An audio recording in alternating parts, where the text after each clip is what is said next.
नमस्कार। ये आकाशवाणी पटना है। अब आप खालिद रशीद से प्रादेशिक समाचार सुनिए। पहले मुख्य समाचार। बिहार सरकार ने दिल्ली के एक कोचिंग संस्थान में 3 छात्रों की मौत के बाद राज्य के सभी कोचिंग संस्थानों की जांच के आदेश दिए। संघ लोक सेवा आयोग ने ट्रेनी IAS अधिकारी पूजा खेडकर के चयन को रद्द किया। भविष्य में सभी परीक्षाओं में शामिल होने पर लगाई रोक। कृषि मंत्री मंगल पांडे ने कहा, राज्य में कम वर्षा के कारण किसानों को हो रही परेशानी के मद्देनजर दिया जा रहा है डीजल अनुदान। और पेरिस ओलंपिक में PV सिंधु, लक्ष्य सेन, सृजा अकुला और दीपिका कुमारी का शानदार प्रदर्शन। भारत के लिए कई और मेडल की उम्मीद जगी। अब समाचार विस्तार से। शिक्षा मंत्री सुनील कुमार ने सभी जिलाधिकारियों को अपने अपने जिलों में कोचिंग संस्थानों की जांच के आदेश दिए हैं। श्री कुमार ने कहा कि दिल्ली की घटना से सबक लेकर राज्य भर के कोचिंग संस्थानों में सुरक्षा मानकों के अनुपालन और अन्य बिंदुओं की जांच आवश्यक रूप से होगी। तो हमने विभाग को अपने कहा है, जितने भी सुरक्षा के दृष्टिकोण से सभी कोचिंग इंस्टीट्यूट का जांच किया जाए, जो यहाँ पर फायर सेफ्टी के मेजर्स हैं कि नहीं, या अन्य जो मूलभूत सुविधाएं होनी चाहिए। ये निर्देश हम लोग विभाग की तरफ से सभी district magistrate, superintendent of police और प्रतिलिपि हम लोगों ने फायर ब्रिगेड का जो डिपार्टमेंट है वो भी दिया है। और अगर कहीं कमी पाई जाती है, खास करके जो फायर सेफ्टी के मेजर्स हैं, निश्चित रूप से हम लोग कार्रवाई करेंगे। दिल्ली के एक कोचिंग संस्थान में 3 छात्रों की मौत की घटना के बाद पटना जिले में विभिन्न स्थानों पर कोचिंग संस्थानों में सुरक्षा प्रबंध के सत्यापन का कार्य जारी है। अलग अलग अनुमंडलों में अनुमंडल पदाधिकारियों के नेतृत्व में कोचिंग संस्थानों की जांच की जा रही है। इस दौरान कोचिंग संस्थान में लाइसेंस, अग्नि सुरक्षा व्यवस्था और आकस्मिक स्थिति से निपटने के इंतजाम की जांच की जा रही है। पटना के जिलाधिकारी डॉक्टर चंद्रशेखर सिंह ने आज कोचिंग संचालकों के साथ एक बैठक की। उन्होंने बताया कि जांच के दौरान कई अनियमितताएं सामने आई हैं, जिसे लेकर कोचिंग संचालकों को व्यवस्था में सुधार के लिए 1 महीने का समय दिया गया है। हम लोगों ने बताया है कि क्या अपेक्षा है, इसमें बिल्डिंग बायलॉज जो है उसका अनुपालन किया जाए और उसके बाद निबंधन सभी कोचिंग संस्थानों का निश्चित रूप से कराया जाए। जिनका रिन्यूअल नहीं है उसका रिन्यूअल कराया जाए और फायर सेफ्टी मेजर्स जो है उसको लिया जाए। और जो हम लोग अभी तक जांच कराए हैं उसमें जो बातें उभर करके आई हैं वो उनसे अवगत कराया गया हम लोगों को और उसमें सुधार करने का निर्देश दिया गया है। तत्काल हम लोगों ने कहा है कि जो कमियां हैं उसको दूर करें और क्षमता जितना है उतने बच्चों को ही बैठाएं क्लासरूम में। तो कुल मिलाकर के 1 महीने का समय लोगों ने लिया है कि सभी सुधार करेंगे। उसके बाद भी सुधार नहीं होता है तो हम लोग आगे नियमानुसार कार्रवाई करेंगे। इधर दिल्ली उच्च न्यायालय ने दिल्ली के एक कोचिंग सेंटर में UPSC की तैयारी कर रहे छात्रों की मृत्यु पर दिल्ली सरकार और दिल्ली नगर निगम को फटकार लगाई है।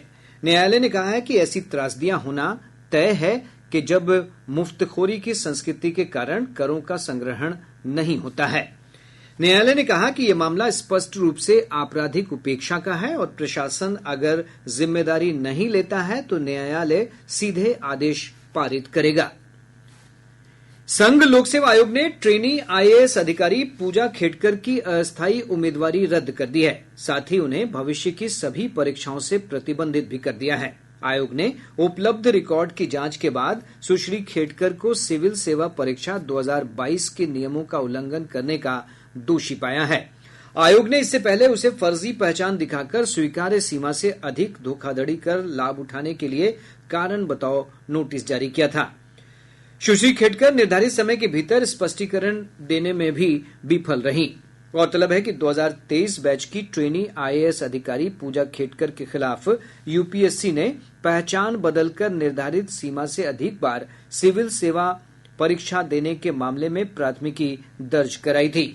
आयोग ने कहा है कि पिछले 15 वर्षों में 15,000 से अधिक अंतिम रूप से अनुशंसित उम्मीदवारों के आंकड़ों की भी गहन जांच की गई है।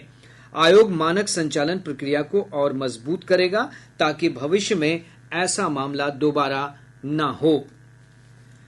पूर्व आईएएस अधिकारी प्रीति सूदन को संघ लोक सेवा आयोग का अध्यक्ष बनाया गया है। श्रीमती सूदन 1983 बैच की आईएएस अधिकारी हैं। वे जुलाई 2020 में केंद्रीय स्वास्थ्य मंत्रालय में सचिव पद से सेवानिवृत्त हुई थी। गौरतलब है कि यूपीएससी अध्यक्ष मनोज सोनी के पिछले दिनों अपने पद से इस्तीफा देने के कारण ये पद रिक्त हो गया था। श्रीमती सूदन शीघ्र ही कार्यभार ग्रहण करेंगी। संसदीय कार्य मंत्री किरेन रिजिजू ने कांग्रेस पार्टी पर देश में जाति के नाम पर विभाजन करने का आरोप लगाया है। आज लोकसभा में जातीय जनगणना पर विपक्ष के हंगामे की आलोचना करते हुए श्री रिजिजू ने कहा कि कांग्रेस पार्टी सैन्य बलों के खिलाफ टिप्पणी करके देश को कमजोर करने का प्रयास कर रही है। श्री रिजिजू ने यह भी आरोप लगाया कि कांग्रेस देश में हिंसा भड़काने की कोशिश कर रही है। कांग्रेस पार्टी सुबह शाम दिन रात जाति जाति जाति करते रहते हैं। भारत जोड़ो यात्रा करता है, वो हर आदमी को जाति पूछते हैं। जाति पूछ के देश को विभाजन करने का षड्यंत्र कांग्रेस ने किया है। और जब राहुल गांधी का जाति का बात हुआ तो फिर वो इतना हंगामा कर रहे हैं। देश के लोगों का जाति पूछेंगे और राहुल गांधी का जाति को नहीं पूछ सकते हैं। इससे पहले आज लोकसभा की कार्यवाही शुरू होते ही विपक्षी पार्टियों के सदस्यों ने हंगामा शुरू कर दिया। कांग्रेस, डीएमके, समाजवादी पार्टी और अन्य सदस्य अपनी मांग के समर्थन में सदन के बीचों बीच पहुंच गए, जिसके कारण अध्यक्ष को सदन की कार्यवाही स्थगित करनी पड़ी। केंद्र सरकार ने कहा कि बुलेट ट्रेन परियोजना तेजी से आगे बढ़ रही है। लोकसभा में आज प्रश्नकाल के दौरान पूरक प्रश्नों का उत्तर देते हुए रेल मंत्री अश्विनी वैष्णव ने कहा कि देश में पहली बार इस परियोजना के तहत समुद्र के 30 मीटर नीचे 21 किलोमीटर लंबी सुरंग का निर्माण किया जा रहा है। बुलेट ट्रेन की डिजाइन पे एक गहन अध्ययन के साथ बहुत ध्यान से और जापान के जो सबसे अच्छे एक्सपर्ट्स हैं उन एक्सपर्ट्स के साथ चर्चा करके फिर डिजाइन किया गया है। इसका जो फाउंडेशन है और जो पिलर है और जो वायडक्ट है करीब करीब उसमें 320 किलोमीटर का प्रोग्रेस हो गया है। टोटल प्रोजेक्ट 5 किलोमीटर का है, लेकिन जैसे ही श्री शिंदे जी और श्री देवेंद्र फडणवीस जी की सरकार आई तुरंत उन्होंने सारी परमिशंस दी। बीकेसी स्टेशन का काम बहुत तेजी से चल रहा है। शिक्षा मंत्री धर्मेंद्र प्रधान ने कहा है कि राष्ट्रीय परीक्षण एजेंसी एनटीए के गठन के बाद से 5 करोड़ से अधिक उम्मीदवार एनटीए द्वारा आयोजित विभिन्न परीक्षाओं में शामिल हुए हैं। राज्यसभा में आज एक पूरक प्रश्न का उत्तर देते हुए श्री प्रधान ने कहा कि एनटीए ने अब तक 250 परीक्षाएं आयोजित की हैं। उन्होंने सदन को यह भी बताया कि पिछले 10 वर्षों में सरकार ने मेडिकल सीटें बढ़ाकर 1,10,000 कर दी है। देश भर में कोचिंग सेंटरों की बढ़ती संख्या पर सदस्यों की भावनाओं को दोहराते हुए श्री प्रधान ने कहा कि सरकार चाहती है कि कोई कोचिंग सेंटर नहीं हो और प्रत्येक छात्र को गुणवत्तापूर्ण शिक्षा उपलब्ध हो। शिक्षा मंत्री ने सरकारी स्कूलों पर ध्यान केंद्रित करने की आवश्यकता पर भी जोर दिया है। प्रादेशिक समाचार आप आकाशवाणी पटना से सुन रहे हैं। ताजा समाचारों के लिए आप हमारे एक्स हैंडल AIR_News_ पटना पर जा सकते हैं।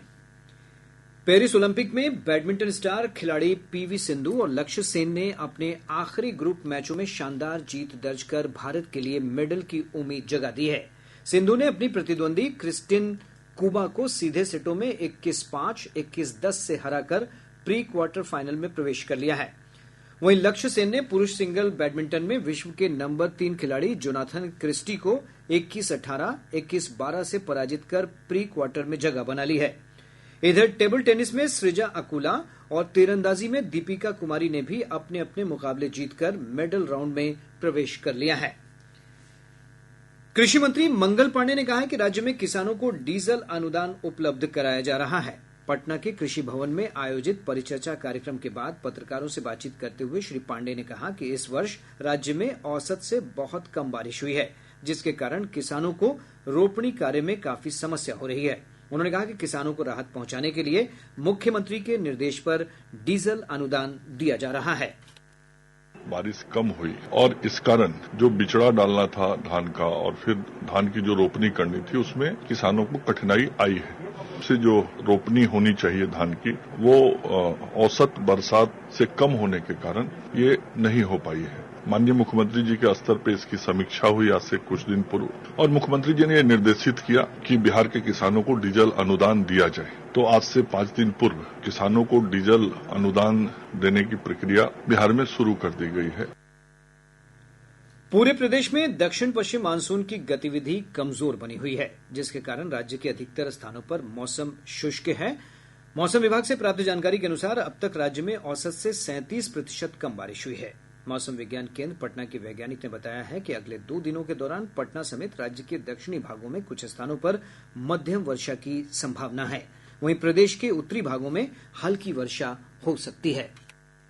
आज से अगले 48 घंटों के दौरान राजधानी पटना सहित बिहार के दक्षिण भाग में हल्की सी मध्यम स्तर की वर्षा, जबकि उत्तर बिहार के तराई वाले क्षेत्र में 1-2 जगहों पर मध्यम, जबकि शेष उत्तरी बिहार में हल्की वर्षा का पूर्वानुमान है। उमस भरी गर्मी से अभी निजात मिलने का उम्मीद नहीं है। मौसम विभाग ने अगले 2 से 3 घंटों के दौरान पूर्वी चंपारण, गोपालगंज, सारण, मुजफ्फरपुर, वैशाली, लखीसराय और जमुई जिले में कुछ स्थानों पर मेघ गर्जन के साथ वज्रपात की चेतावनी जारी की है। इस दौरान 30 से 40 किलोमीटर प्रति घंटा की रफ्तार से हवा चल सकती है। वित्तीय वर्ष 2023-24 के लिए आयकर रिटर्न भरने का आज अंतिम दिन है। कल तक देश भर में 6 करोड़ 9 हजार से अधिक लोग रिटर्न दाखिल कर चुके हैं। पिछले वर्ष 31 अगस्त तक 6 करोड़ 90 लाख लोगों ने अपना ITR भरा था। पूर्णिया पुलिस ने लाइन बाजार स्थित ज्वेलरी शोरूम में पिछले दिनों हुई करोड़ों की लूटकांड का खुलासा किया है। पुलिस अधीक्षक उपेंद्र नाथ वर्मा ने बताया कि इस मामले में अब तक 4 अपराधियों को गिरफ्तार किया गया है। उन्होंने बताया कि पकड़े गए अपराधियों ने पटना के बेउर जेल में डकैती की योजना बनाई और बाहर के अपराधियों के सहयोग से इस घटना को अंजाम दिया। पुलिस अधीक्षक ने कहा कि STF और जिला पुलिस की 10 टीमें अलग अलग जगहों पर छापेमारी कर रही हैं। जल्द ही घटना में शामिल अन्य आरोपियों की भी गिरफ्तारी हो जाएगी। खगड़िया जिले के बेलदौर थाना क्षेत्र अंतर्गत जुल्हनिया पुल के पास वाहन जांच के दौरान पुलिस ने 2 हथियार तस्करों को गिरफ्तार किया है। अरवल जिले में शिक्षा कोष पोर्टल पर नामांकन कम पाए जाने से नाराज जिलाधिकारी ने सभी प्रखंड शिक्षा पदाधिकारियों का वेतन अगले आदेश तक स्थगित कर दिया है। कैमूर जिले में दुर्गावती थाना क्षेत्र में पुलिस ने वाहन जांच के दौरान एक कार से 246 लीटर अंग्रेजी शराब के साथ 2 तस्करों को गिरफ्तार कर लिया। और अब अंत में मुख्य समाचार एक बार फिर। बिहार सरकार ने दिल्ली के कोचिंग संस्थान में 3 छात्रों की मौत के बाद राज्य के सभी कोचिंग संस्थानों की जांच के आदेश दिए। संघ लोक सेवा आयोग ने ट्रेनी IAS अधिकारी पूजा खेटकर के चयन को रद्द किया। भविष्य में सभी परीक्षाओं में शामिल होने पर लगाई रोक। कृषि मंत्री मंगल पांडे ने कहा, राज्य में कम वर्षा के कारण किसानों को हो रही परेशानी के मद्देनजर दिया जा रहा है डीजल अनुदान। और पेरिस ओलंपिक में PV सिंधु, लक्ष्य सेन, सृजा अकुला और दीपिका कुमारी का शानदार प्रदर्शन। भारत के लिए कई और मेडल की उम्मीद जगी। इसके साथ ही आकाशवाणी पटना से प्रसारित प्रादेशिक समाचार का ये अंक समाप्त हुआ।